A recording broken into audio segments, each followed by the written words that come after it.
जय हिंद। देखिए, अभी जो पहलगाँव में इतना दुर्दांत अपराध किया इन लोगों ने, हमारे निहत्थे लोगों को, पर्यटकों को गोली मार दिया, ये हमारी इंटेलिजेंस फेल्योर था। और अगर अभी पाकिस्तान के साथ एक छोटा मोटा युद्ध होता है तो इस स्थिति में किसका पलड़ा भारी रहेगा और भारत को क्या करना चाहिए? देखिए, हमारा इंटेलिजेंस फेल्योर था यहाँ पर। हम लोग को पता था कि पाकिस्तान के बलूचिस्तान में ट्रेन हाईजैक हुई है।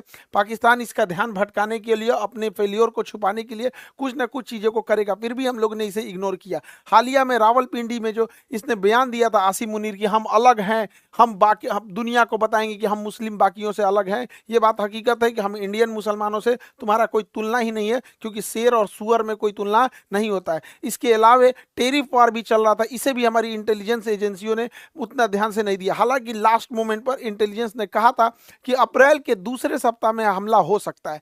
अप्रैल के जब दूसरे सप्ताह में हमला की इतनी सटीक जानकारी थी, फिर भी जब यहाँ पे पर्यटक थे, यहाँ पर इस बसरान घाटी में, यहाँ पर एक भी हॉस्पिटल नहीं था, ना ही एक कोई पुलिस का जवान था, ना ही कोई मिलिट्री थी यहाँ पर। इसके अलावे जब यहाँ पे दुर्घटना हुई, जब आतंकवादियों ने गोली मारा, तो उस समय लगभग आधे घंटे बाद नीचे से आर्मी आ रही है या फिर पुलिस आ रही है। आधा घंटा में तो कोई पर्यटक को तो गोली वगैरह चलाने आता नहीं है, और ये पूरी घाटी खाली थी, कहीं छुपने का भी जगह नहीं था, वहां आराम से गोली मार दिया गया। कुछ लोगों की तो मृत्यु केवल ब्लड लॉस की वजह से हो गई, क्योंकि एम्बुलेंस भी 1.5 घंटा बाद आई थी। तो वहां जब इतने बड़े पर्यटकों का स्थल था, इतने हजारों की संख्या में पर्यटक थे, तो सरकार क्या कर रही थी? आखिर इतना इंटेलिजेंस मिलने के बाद भी अगर ये आपका भी फेल्योर है, तो सरकार कितने लोगों को सस्पेंड की? हालांकि गवर्नमेंट कई बार क्या होता है, ऐसे लोगों में सस्पेंड नहीं करती, क्योंकि गवर्नमेंट का गलती उजागर हो जाती है। लेकिन आपका गलती उजागर ना हो, इसके लिए आप किसी को सस्पेंड नहीं कीजिएगा, तो आगे फिर ऐसी घटनाएं होंगी यहाँ पर, और इस घटनाओं को ये सब फिर से दोहराएंगे सब।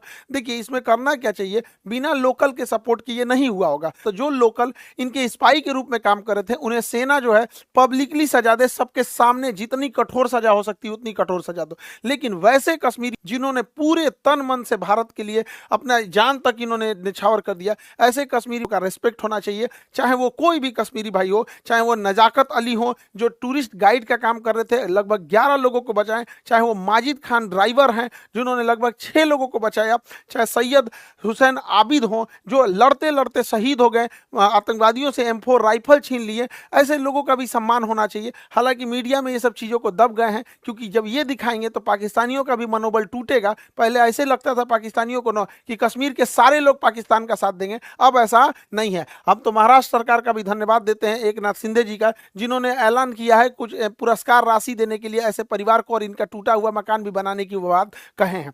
देखिए, इस बार का मामला थोड़ा अलग था। जब ये हमला हो रहा था, तो इससे काफी दूर